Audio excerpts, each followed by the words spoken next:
वज़ीर-ए-आज़म नरेंद्र मोदी ने बांग्लादेश में दूसरे दिन जशोरेश्वरी मंदिर में दर्शन किए, कांडी मंदिर में पूजा अर्चना की और मतवा फिरके के लोगों से की मुलाकात।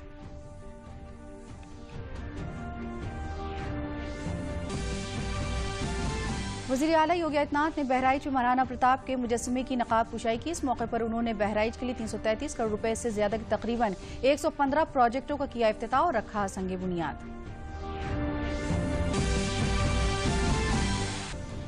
लखनऊ में कोरोना के बढ़ते मामलों के पेश नजर होली के मौके पर कैसरबाग बस स्टेशन को किया गया सैनिटाइज, लोगों की जा रही है थर्मल स्क्रीनिंग।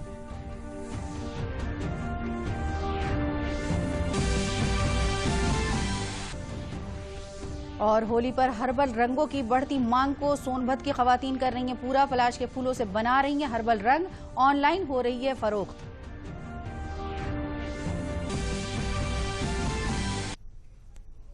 आदाब, मैं हूं शाइस्ता बानो। खबरें तफसील से। वज़ीर-ए-आज़म नरेंद्र मोदी के बांग्लादेश दौरे का आज दूसरा दिन है। उन्होंने जशोरेश्वरी काली मंदिर में दर्शन कर मां काली को सोने चांदी का मुकुट चढ़ाया। इसके बाद पीएम ने शेख मुजीबुर रहमान मेमोरियल पहुंचकर उन्हें खराज अकीदत पेश किया। वज़ीर-ए-आज़म ने ओरकांडी मंदिर में पूजा अर्चना की। इसके बाद उन्होंने मतवा फिरके के लोगों को खिताब करते हुए कहा कि मेरी यहाँ आने की बहुत पहले से ख्वाहिश थी। उन्होंने कहा कि हमारा रिश्ता दिल से दिल का और अवाम से अवाम का है। वज़ीर-ए-आज़म नरेंद्र मोदी ने कहा कि ठाकुर कुनबे का प्यार उन्हें हमेशा मिलता रहा है। भारत और बांग्लादेश दुनिया में इस्तेहकाम चाहते हैं।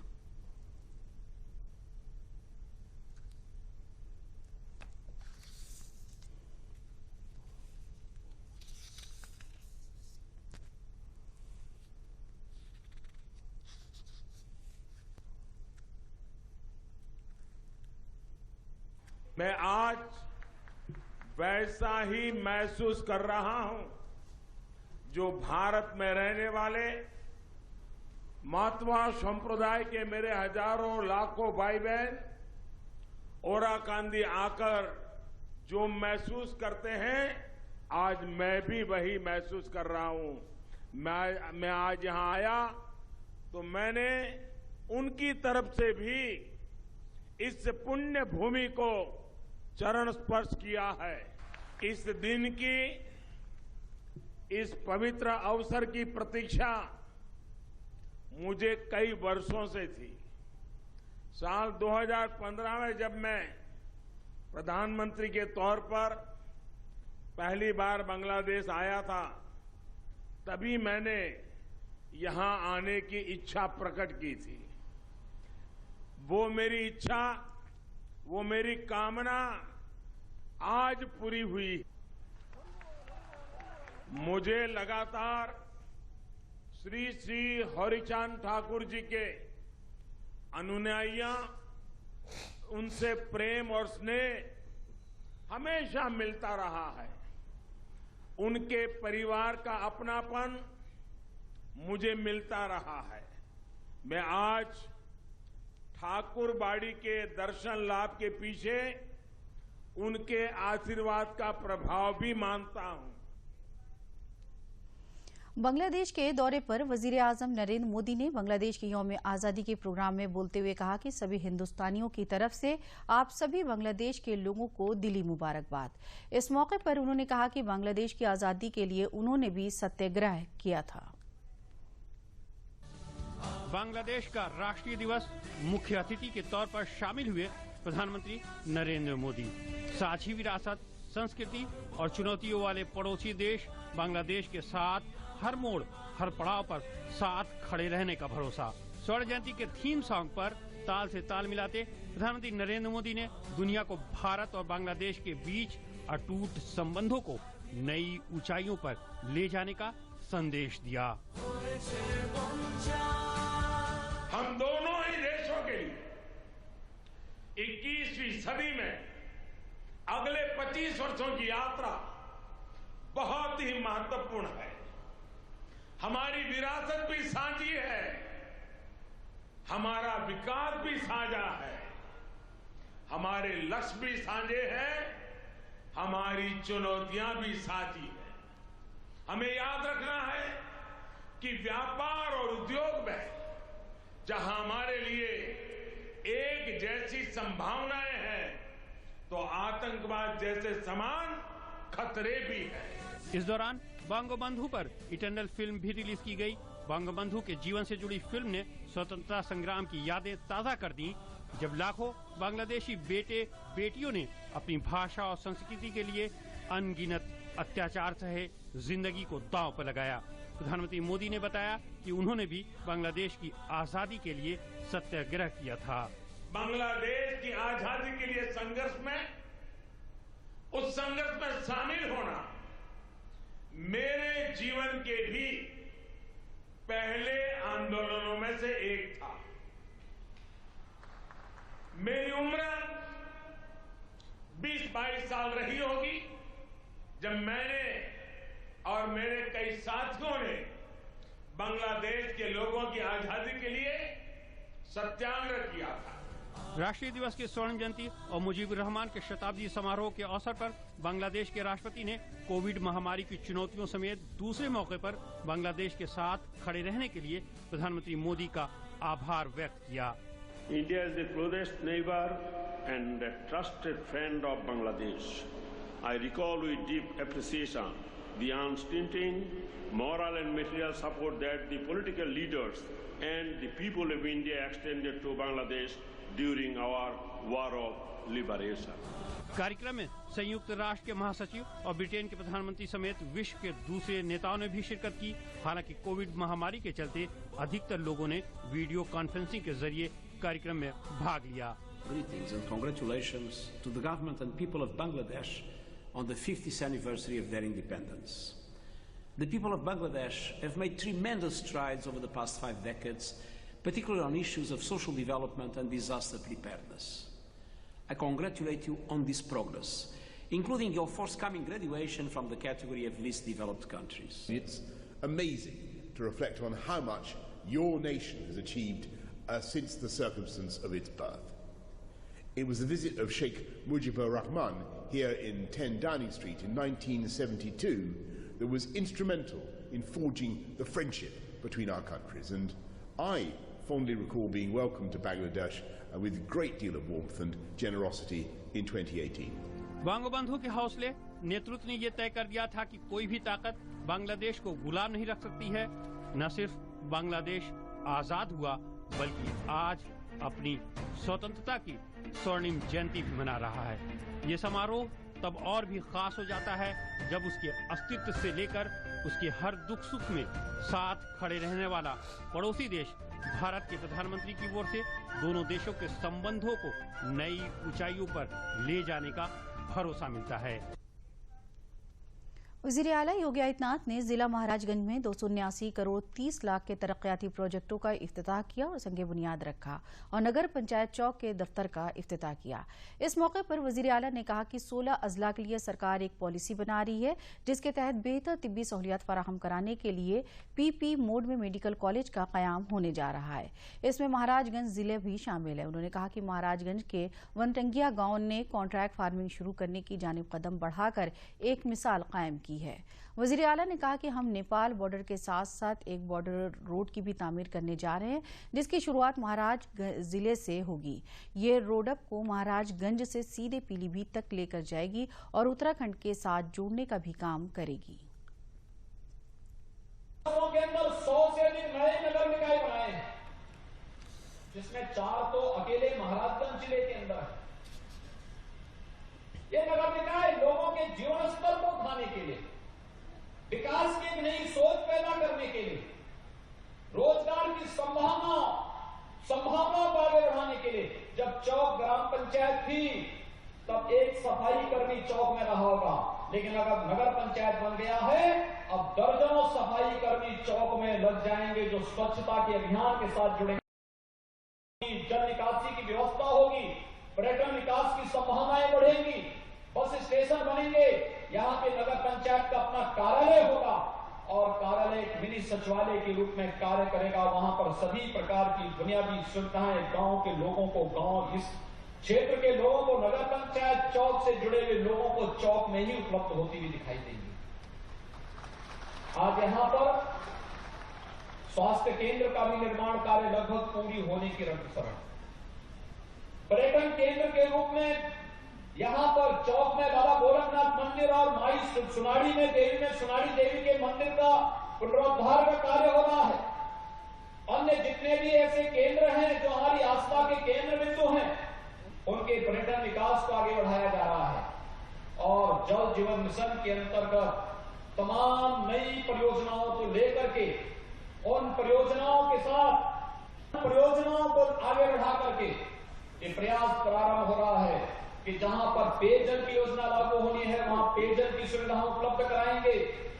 जहां पर सामुदायिक स्वास्थ्य केंद्र बनने वहां सामुदायिक स्वास्थ्य केंद्र बनेंगे। जहां सड़कें बननी वहां सड़कें बनेंगी। अब तो हम लोग नेपाल के बॉर्डर के साथ साथ एक बॉर्डर रोड का भी निर्माण कार्य करने जा रहे हैं, जो महाराजगंज जिले से प्रारंभ हो रहा है, ठूटीबाड़ी के पास से प्रारंभ हो रही है। और ये मार्ग आपको यहीं पर बैठ करके अपने वाहन से आपको सीधे पीलीभीत तक लेकर के चला जाएगा, उत्तराखंड के साथ जोड़ने का कार्य कर देगी। वज़ीर आला योगी आदित्यनाथ ने आज बहराइच में महाराणा प्रताप के मुजस्समे की नकाब कुशाई की। इस मौके पर उन्होंने बहराइच के लिए 333 करोड़ रुपए से ज्यादा के तकरीबन 115 प्रोजेक्टों का इफ्तिताह और संग बुनियाद रखा। वज़ीर आला ने मुख्तलिफ मंसूबों के मुस्तफदीन को सर्टिफिकेट और वज़ीर आज़म रिहाइश स्कीम के तहत मकानात की चाबी सौंपी। इस मौके पर एक जलसे आम को खिताब करते हुए उन्होंने कहा कि बहराइच में जिला इंतजामिया और अफसरान की मेहनत से कम वक्त में आला सतह पर तरक्याती काम हुए हैं। उन्होंने कहा कि ये एक नशीबी इलाका है जहां मौसमी बीमारी से तहफ़्फ़ुज़ की ज़रूरतों पर ज्यादा ध्यान देने की ज़रूरत है, जिसके लिए इस मंतक़े के 4 जिलों में 3 मेडिकल कॉलेज खोले जा चुके हैं, जिसका फ़ायदा आवाम को मिलना शुरू हो गया है। भारत की योजना में हर गरीब परिवार को 5 लाख रुपए सालाना स्वास्थ्य बीमा का कवर उपलब्ध कराया जा रहा है। मैं आप सबसे आह्वान करूंगा, इस स्वास्थ्य बीमा की कवर के साथ आप सभी जुड़े, हर गरीब परिवार को जुड़े। उसके कार्ड निःशुल्क उपलब्ध कराए जा रहे हैं और व्यापक पैमाने पर बनाए जाने चाहिए। इन पैनल हॉस्पिटल में आप जाएंगे, कार्ड को केवल जमा करेंगे, उस आधार पर सारी स्वास्थ्य सुविधा आपको फ्री में वहां मिलती हुई दिखाई देगी। एक बड़ा कार्यों पर अलग अलग कार्यक्रम आगे बढ़ाए जा सकते हैं और मैं आह्वान करूंगा, इस कार्यक्रम के साथ जुड़ करके हम योजनाओं को तेजी के साथ आगे बढ़ाएंगे। आकांक्षात्मक जनपद बहराइच विकास की नई ऊंचाइयों पर पहुंच सके, इससे बेहतरीन स्वास्थ्य केंद्र के रूप में प्रधानमंत्री जी के करतम्बों से हम लोगों ने महाराज सुहेलदेव यहां गवर्नमेंट मेडिकल कॉलेज का लोकार्पण का कार्य संपन्न कर चुके हैं। मेडिकल कॉलेज विशेषज्ञ चिकित्सा सुविधा का एक केंद्र होता है। धीरे धीरे करके वहां पर जब विशेषज्ञ चिकित्सक और इससे जुड़े हुए विशेषज्ञ वहां पर आएंगे, आप देखेंगे कि बहराइच और आसपास के जनपद स्वस्थ होगा, समाज स्वस्थ होगा, देश स्वस्थ होगा और स्वस्थ समाज और स्वस्थ राष्ट्र ही एक सशक्त राष्ट्र के निर्माण की परिकल्पना को साकार कर सकता है। मुल्क में 1 अप्रैल से लेबर कवानीन में बड़ी तब्दीली होने जा रही है। मेहनत कवानीन में होने वाली तब्दीली को लेकर मरकजी वजीर मेहनत संतोष गंगवार ने कहा कि 1 अप्रैल से नए कानून नाफिज होने जा रहे हैं। 44 लेबर कवानीन को बदलकर 4 कोड में तब्दील किया गया है। कवानीन को बदलने का यह अमल तवील अरसे से चल रहा था, जिसे अब हतमी शक्ल दी जा चुकी है। ये मजदूरों और मेहनत कशों के लिए उठाया गया बड़ा कदम है। तब्दील शुदा ये कवानीन सभी के लिए आसान होंगे। नहीं, ये प्रक्रिया लंबे समय से चल रही है। 44 श्रम कानूनों को 4 कोड में बदलने की काम की प्रक्रिया करीब करीब पूरी हो गई है और अब जो कानून है शीघ्र ही लागू हो जाएंगे और 1 अप्रैल से लागू होने की पूरी संभावना है और ये वास्तव में एक बड़ा कदम है। श्रम कानून सरल हों, सुविधाजनक हों और आसानी से उनका क्रियान्वयन हो सके, तो उसके हिसाब से हमने हर स्तर पर बात कर ली है और बात का एक सही जानकारी भी मिल रही है। तो हम इतना ही कह सकते हैं कि एक 2020 में जो बड़ा परिवर्तन राजनीतिक क्षेत्र के हिसाब से देश के मजदूरों के लिए हुआ है, वो श्रम कानूनों के परिवर्तन का है, जिसको अब अमली जामा मुझे लगता है 1 अप्रैल से पहुंचा दिया जाए। सरकार के तर्जुमान और वजीर सिद्धार्थ नाथ सिंह ने मुख्तार अंसारी के मामले में सुप्रीम कोर्ट के फैसले का खैर मकदम किया है। प्रयागराज में उन्होंने कहा कि सुप्रीम कोर्ट ने योगी सरकार की माफियाओं के खिलाफ चल रही मुहिम पर मुहर लगा दी है। आज होली से कबल सुप्रीम कोर्ट के इस हुक्म से उन कुनबों को इंसाफ मिलेगा जो मुख्तार से परेशान थे। उन्होंने पंजाब सरकार पर मुख्तार की मदद करने का इल्जाम आयद किया। देखिए, जिस प्रकार का सुप्रीम कोर्ट ने निर्णय लिया है, आज वो उन्होंने मोहर लगाई है योगी सरकार और मुख्य रूप से योगी जी के मुहिम पर कि कानून का राज उत्तर प्रदेश में रहेगा और उसके लिए जितने भी प्रयास होंगे वो करते रहेंगे। और योगी जी की सरकार अन्य दफे सुप्रीम कोर्ट के दरवाजे गई। पंजाब की कांग्रेस सरकार ने पूरी कोशिश करी कि मुख्तार अंसारी ना आ पाए। जीत सत्य की हुई है, उन लोगों के लिए हुई है जिन लोगों के परिवार के साथ जो प्रताड़ित हुए हैं मुख्तार अंसारी और इंसाफ नहीं मिला। आज उनको ये होली की बहुत बड़ी सौगात मिली। भारत में कोविड-19 टीके की अब तक कुल 5 करोड़ 69 लाख से ज्यादा खुराक दी जा चुकी है। मरकजी वजारत सेहत ने बताया कि जुमे की शाम 7 बजे तक 80,66,471 तिब्बी एहलकारों को टीके की पहली खुराक दी गई, जबकि 51,27,234 को दूसरी खुराक दी गई। इसी तरह फ्रंट लाइन के 86,79,307 वर्कर्स को पहली खुराक, जबकि 34,96,356 को दूसरी खुराक दी जा चुकी है। वजारत के मुताबिक इसके अलावा 60 वर्ष से ज्यादा की उम्र वाले 2,57,01,645 लोगों को और मुख्तलिफ अमराज का शिकार 45 से 60 साल की उम्र के 58,86,599 लोगों को टीके की पहली खुराक दी गई है। वजारत ने कहा कि जुमे की शाम 7 बजे तक टीके की कुल 14,53,172 खुराक दी गई, जबकि 1,20,622 लोगों को टीके की दूसरी खुराक दी गई।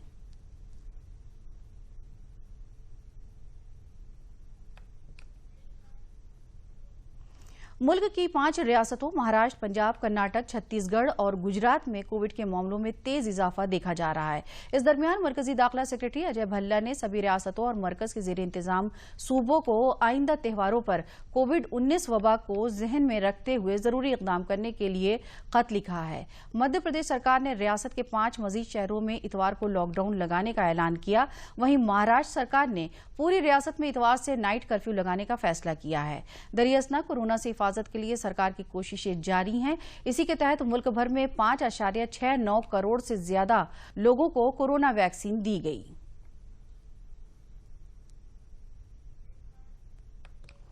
लखनऊ में कोरोना के बढ़ते मामलों के पेश नजर महकमा नक्लो हमल चौकन्ना हो गया है। ट्रांसपोर्ट कॉरपोरेशन के जानिब से मुहिम चलाकर कैसरबाग बस अड्डे को सैनिटाइज कराया जा रहा है। मास्क और यूनिफॉर्म पहनकर पूरे बस अड्डे की थर्मल स्क्रीनिंग हो रही है। आला अफसर खुद मौके पर पहुंचकर जायजा ले रहे हैं। होली के त्यौहार के मद्देनजर ये खुसूसी मुहिम चलाई जा रही है।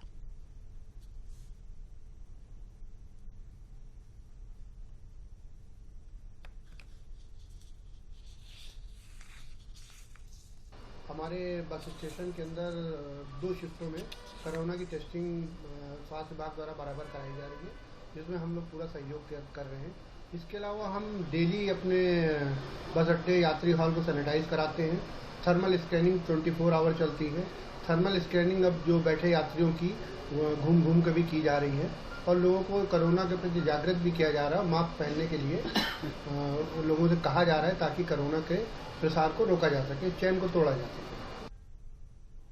जिला कानपुर देहात में वायरस का दायरा एक बार फिर बढ़ने लगा है। इसे देखते हुए सरकार की हिदायत पर जिला इंतजामिया की जानिब से सख्ती बढ़ा दी गई है। महकमे सेहत को ज्यादा से ज्यादा टीकाकारी के साथ ही जांच की हिदायत दी गई है। जिले में अभी 7 एक्टिव केस है और 60 वर्ष से ज्यादा उम्र वाले लोगों को 1700 कोविड वैक्सीन के टीके लगाए जा चुके हैं। इसके साथ ही आइंदा त्योहारों पर भी कोरोना गाइडलाइन पर अमल करने की हिदायत दी गई। इसी के साथ ही लोगों, इदारों और तंजीमों को इज्तिमाई मीटिंग, धरना मुजाहरा, इज्तिमाई तकारीब बगैर इजाजत मुनक्किद नहीं की जा सकेंगी, जबकि बीमार अफराद और बगैर छड़ी के सहारे न चल पाने वाले लोगों को इससे राहत दी गई है।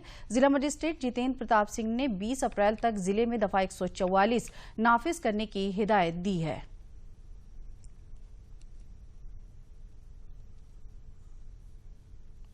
ट्रैकिंग, आइसोलेशन और वैक्सीनेशन, ये स्टेप्स हैं। वैक्सीनेशन में हमारा जनपद प्रदेश में इस वक्त 11वें 12वें स्थान पर है, जो कि मार्च महीने का लक्ष्य था हमारा 43,000 का, उसके सापेक्ष लगभग हम लोग 75% अपना लक्ष्य प्राप्त कर चुके हैं। जो टेस्टिंग का है वो इम्पॉर्टेंट है कि 1450 टेस्ट मिनिमम हमारे एक्सपेक्टेड हैं। उसमें कुछ दिनों में अच्छा हुआ है, कुछ दिनों में कम भी हुआ है, कुछ MOICs का कम हुआ था, झींझक वगैरह का, उनको स्पष्टीकरण भी प्राप्त किया गया है।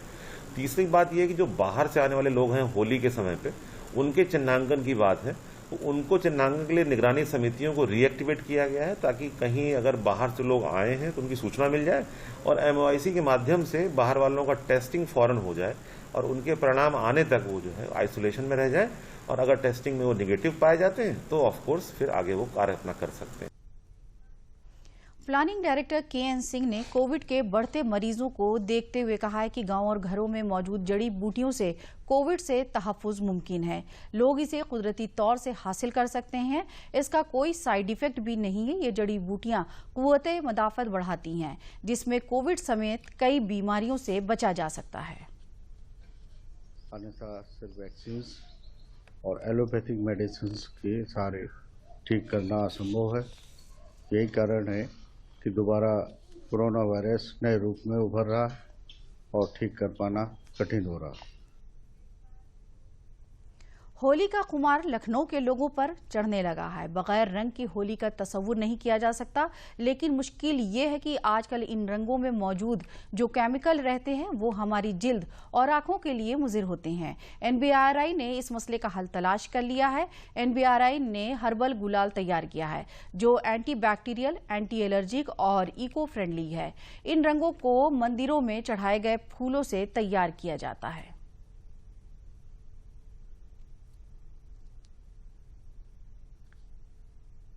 कि सभी को जो मतलब आजकल जो हर्बल गुलाल है, जो पौधा का डिफरेंट पार्ट से बनता है, उसको यूज करें, जो कि कोई साइड इफेक्ट नहीं होगा उसका, इसमें कोई केमिकल्स नहीं होता। जैसे कि मैं NBRI का बात बताऊं, ये हम लोग का बहुत पुरानी प्रोडक्ट है और टेस्टेड भी है। इसका इतना डिमांड रहता है कि होली का 7 दिन पहले ये पूरा मार्केट से ख़त्म हो जाता है। सो इसमें क्या होता है कि हम लोग कुछ भी केमिकल्स यूज़ नहीं करते, 100% हर्बल होता है। सो कभी ये नुकसान नहीं करेगा किसी का स्किन को। कुदरती दौलत से भरपूर सोनभद्र जिले के पहाड़ी इलाकों में पलाश के फूल इन दिनों न सिर्फ तवज्जो का मरकज बने हुए हैं, बल्कि देही खित्ते की खवातीन इससे रंग बनाकर अपनी गुजर बसर कर रही हैं। खुद इमदादी ग्रुप से जुड़कर रंग बनाने वाली खवातीन बताती हैं कि यहाँ के जंगलों में पलाश बड़ी मिकदार में मिल जाता है, जिससे हम लोग हर्बल रंग और गुलाल बनाते हैं। इस रंग की मांग बाजारों में होली के मौके पर खूब रहती है। खवातीन ने ये भी बताया कि न सिर्फ पलाश बल्कि गुलाब और गेंदे के फूलों का भी इस्तेमाल करके हर्बल रंग बनाया जाता है। राष्ट्रीय ग्रामीण आजीविका मिशन के जिला कोऑर्डिनेटर MD रवि ने बताया कि पूरे जिले में 1 दर्जन से ज्यादा ग्रुप हर्बल रंग बनाने में लगे हैं, जिससे उन्हें बहुत अच्छी आमदनी भी हो रही है। उन्होंने ये भी बताया कि सारी मसनूआत सोन ऐप के जरिए ऑनलाइन भी खरीदी जा सकती है।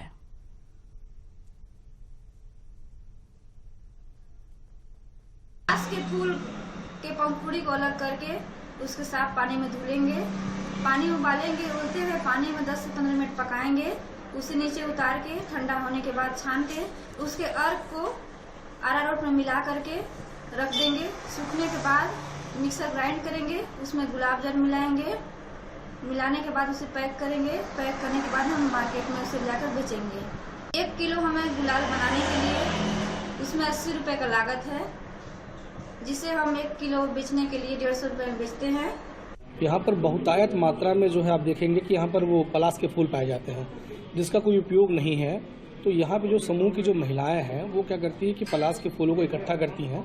इकट्ठा करने के बाद फिर उसको प्रोसेस करके उससे हर्बल गुलाल बनाती हैं और इससे इनकी आमदनी हो जा रही है और बड़े आसानी से इनको रॉ मटेरियल मिल जा रहा है। देखिए इसकी जो कॉस्टिंग आती है वो बेसिकली 70 से 75 रुपये के आसपास आती है पर केजी, और ये बड़े आसानी से 130 रुपये से लेकर के 150 रुपये किलो तक बेच रही हैं। तो अप्रॉक्स अगर हम देखें तो 40 से 50 रुपये का प्रॉफिट पर केजी महिलाओं को हो रहा है। इस समय होली का त्यौहार है और ये प्राकृतिक रंग और सिंथेटिक कलर्स में जो सबसे बड़ा फर्क ये है कि सिंथेटिक कलर्स में इंडस्ट्रियल डाई, ऑक्सीडाइज्ड मेटल तेल में मिला के इस्तेमाल होते हैं। इसके अलावा lead oxide, aluminium bromide, chromium iodide, mercury sulphide इत्यादि प्रकार के रासायनिक पदार्थों का मिश्रण करके विभिन्न प्रकार के रंगों को तैयार किया जाता है, जो कि शरीर, त्वचा और तमाम चीजों के लिए बहुत हानिकारक है। हापुड़ जिले में नीम नदी में मुसलसल बहाव बनाने के लिए लोग कोशियां हैं। इस नदी में लगातार बहाव बनाने के लिए मकामी रजाकार आगे आ रहे हैं। ये नदी नाजायज कब्जे की भेंट चढ़कर खत्म हो रही थी। कोविड के जमाने में लोगों ने इस नदी को बचाने की मुहिम शुरू की। इंतजामिया भी इस मुहिम में साथ नजर आ रहा है। इसके लिए मकामी लोगों को बेदार किया जा रहा है और लोग खुद से नदी की सफाई में जुटे हैं। कब्जे को हटाया जा रहा है जिससे नदी अपनी पुरानी शक्ल में नजर आने लगे।